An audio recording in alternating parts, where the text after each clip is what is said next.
Ce qui m'est arrivé, j'avais à peu près 14-15 ans, je suis partie en colonie de vacances et on a eu la merveilleuse idée de faire une table de Ouija. Donc c'était à moi de la dessiner pendant qu'une pote à moi allait voler un verre à la cantine. Donc vraiment, je tiens à préciser que c'était moi qui avais le stylo. Le stylo était d'une couleur verte. Et donc on s'est mis tous en cercle, on a tous mis le doigt sur la goutte, donc le verre. Et j'ai posé la question, est-ce que vous nous voulez du mal? Et le verre a rapidement bougé vers le oui. Alors on a tous levé les mains. Puis on a tous remarqué qu'on avait des traces vertes sur nos bras, ou sur nos jambes, ou même sur le visage. Une de mes amies m'a dit Elodie, tu t'es gratté le dos? Et je la regarde, je dis bah non, je m'en serais souvenue si je m'étais gratté le dos.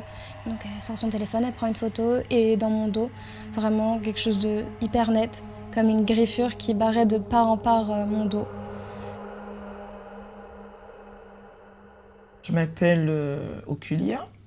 J'ai la possibilité de communiquer avec les défunts à l'aide de mes guides spirituels puisque je suis catholique. Je ne contrôle pas du tout puisque je ne connais pas la vie de la personne qui est en face de moi. Ce n'est pas moi qui établis le contact. Enfin, c'est eux à la base. Ils sont là tout le temps, présents tout le temps. Si je les sens plus, s'ils sont pas là, pour moi, c'est qu'il y aura un problème et il y aurait panique à bord. Ces manifestations, c'est-à-dire physiques, où je peux avoir la jambe qui fait ceci, ou mon bras qui fait ça, ou effectivement des frissons. Parfois, je peux avoir envie de crier, parler vraiment très fort. C'est pas moi. Les défunts, que ce soit bon ou mauvais, savent qu'ils peuvent venir me voir parce qu'ils savent que je les entendrai, que je pourrai communiquer avec eux. J'essaie de développer avec mes collègues sur Nancy une approche scientifique des expériences donc, que nous on appelle exceptionnelles ou anomales. Et donc on essaye de comprendre pourquoi des personnes ont des expériences de ce type-là et en quoi elles sont intéressantes pour comprendre le fonctionnement de l'esprit humain. Il y a des médiums qui rentrent dans des états de transe. Et dans ces états de transe, ils ont l'impression comme ça d'être possédés par des esprits.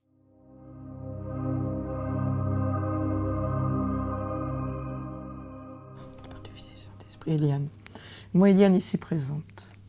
Je vous remercie, je vous remercie, je vous remercie. Oh, ça me fait du bien, ça me fait du bien, ça me fait du bien. Je vous ai dit qu'il fallait faire quelque chose pour elle. Elle est perdue. Elle va là, là, là, là, là, là. Le travail qu'il faudrait faire pour votre grand-mère. Eliane, non, merci, merci, merci, merci, merci, merci. C'est tout ce que je demande, c'est tout ce que je demande, c'est tout ce que je demande. Alors souvent, vous verrez, les médiums, ils vont vous dire que ils vont sentir des changements de température, ils vont avoir des visions, des choses comme ça. Ce qui est vrai, hein, c'est-à-dire qu'ils ont vraiment des perceptions de cet ordre-là. Pour les gens qui essayent de communiquer avec des disparus, que c'est une manière de travailler un processus de deuil. Je pense que c'est pour ça qu'on m'a parlé de vous. Hein, et je comprends mieux, parce que la pauvre, elle est là. Moi, je la vois comme dans une pièce sombre, mais elle cherche la porte de sortie. Et elle la trouve pas. Hein. Mais moi, j'ai juste une question. Quand allez-y. vous avez vu ma grand-mère, vous lui avez parlé? Donc là, c'est elle qui est venue. D'accord? Dès la première fois que vous m'avez téléphoné, la première chose que j'ai dit, voilà, il y a une jeune personne qui a perdu sa grand-mère. C'est parce que déjà, d'emblée, vous voyez ce que je veux dire? Pour elle, c'était la possibilité de pouvoir communiquer, dire qu'elle n'était pas bien. Donc c'est elle qui est venue de toute façon, parce que vous avez bien vu les réactions. J'ai rien contrôlé du tout, c'est elle qui est venue. Moi, je ne l'ai pas appelée, je ne la connais pas. Okay. C'est pour ça qu'elle avait besoin de parler. Ça va pas. Mais il faut le faire. Okay. Sincèrement, il faut le faire. Ouais, je vais le faire. Il y avait une vieille dame qui habitait ici et qui est décédée et mon père a racheté la maison suite au décès de cette vieille dame. J'ai ressenti plusieurs fois des choses qui étaient vraiment, devrais-je dire, plutôt bizarres. Je les ai remarquées pendant des moments où je faisais rien et que ma chienne elle commençait à regarder un coin de la chambre. Moi je la regardais, je disais mais qu'est-ce que tu fais quoi? 2-3 fois ça m'est arrivé d'avoir des sensations où j'ai eu envie de quitter la maison. Je me sentais pas bien, j'ai eu une sensation d'oppression dans les côtes.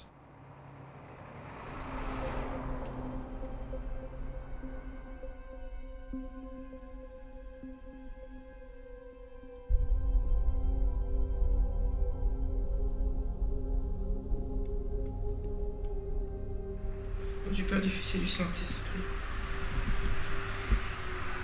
Déjà, je sais que la maison est pas saine. Il y a quelque chose qui me dérange.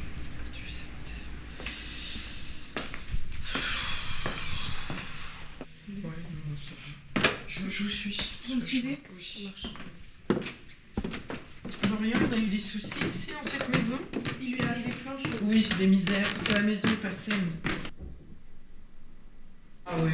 Non, je suis désolée, sortez. Je sors. Sortez, oui. D'accord, je sors. Du Saint-Esprit.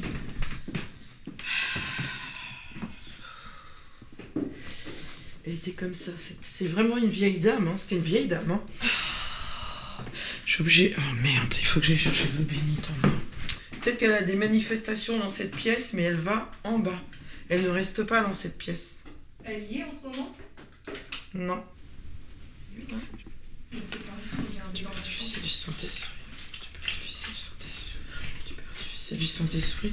Déjà, j'aime pas cette pièce, je vous le dis sincèrement. J'ai même pas envie de me mettre pieds nus. C'est ce qu'on me dit. Du Père, du Fils et du Saint-Esprit.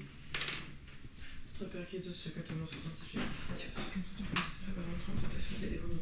toi qui as apporté les siècles des siècles. Amen.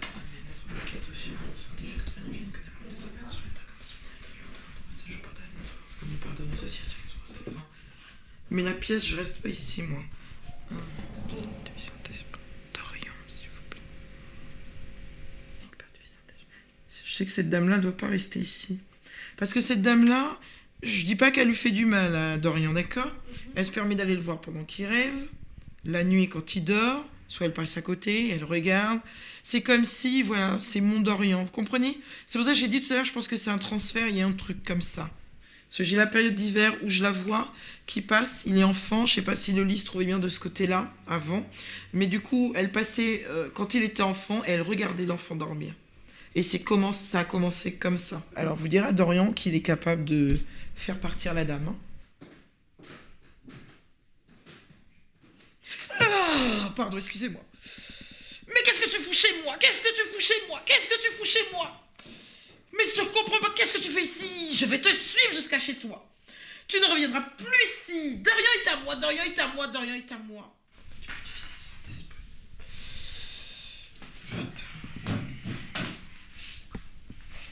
Moi, je suis venue parce qu'on m'a demandé de venir. Oui, je vous ai dit qu'il y avait quelque chose de négatif ici. Il s'est passé quelque chose. Si c'est pas pendant que cette dame était là, c'était avant. C'est resté ici. Il y a une partie de la maison qui ne me plaît pas. Il y a une partie de la maison, il y a un autre passage. Ça ne me plaît pas. Cette maison n'est pas saine et je vais pas rester. Voilà. On était dans cette pièce-là. C'est ça? La chambre de Dorian. C'est ça, Maintenant, elle y est. Elle est par la fenêtre. Je sais qu'elle est là, je la vois, je la sens.